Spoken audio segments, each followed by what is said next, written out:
నిన్న మొన్నటి వరకు రాజకీయాలకు దూరంగా ఉన్న చిరంజీవి పవన్ కళ్యాణ్ కోసం ప్రచారం చేసేందుకు రంగం సిద్ధం చేసుకుంటున్నారని సమాచారం.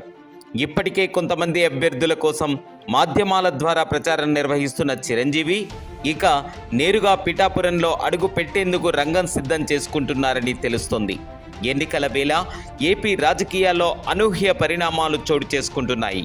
రాజకీయాలకు దూరంగా ఉన్నాను, కానీ రాజకీయం నా నుంచి దూరం కాలేదు అన్న సినిమా డైలాగ్ను నిజం చేస్తూ చిరంజీవి ఈ నిర్ణయం తీసుకున్నట్లుగా తెలుస్తుంది. వాస్తవానికి గత ఎన్నికల్లో 2 చోట్ల పోటీ చేసిన పవన్ కళ్యాణ్ ఓటమి పాలయ్యారు. అయితే ఈసారి పవన్ కళ్యాణ్లో రాజకీయంగా ఎంతో మార్పు వచ్చిందని తెలుసుకున్న చిరంజీవి పవన్ కళ్యాణ్ అసెంబ్లీలో అడుగు పెట్టాలని గట్టిగా నిర్ణయం తీసుకున్నట్లు తెలుస్తుంది.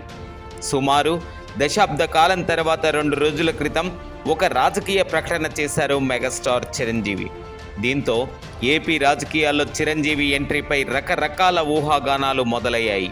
ఒకవేళ చిరంజీవి నేరుగా పిఠాపురంలో ప్రచారం నిర్వహిస్తే అనుకున్నట్టుగానే పవన్ కళ్యాణ్ ఒక్కడే గెలవటం కాదు, కూటమి అభ్యర్థులు కూడా పెద్ద సంఖ్యలో గెలిచే అవకాశాలు ఉన్నాయని రాజకీయ విశ్లేషకులు చెప్పుకుంటున్నారు.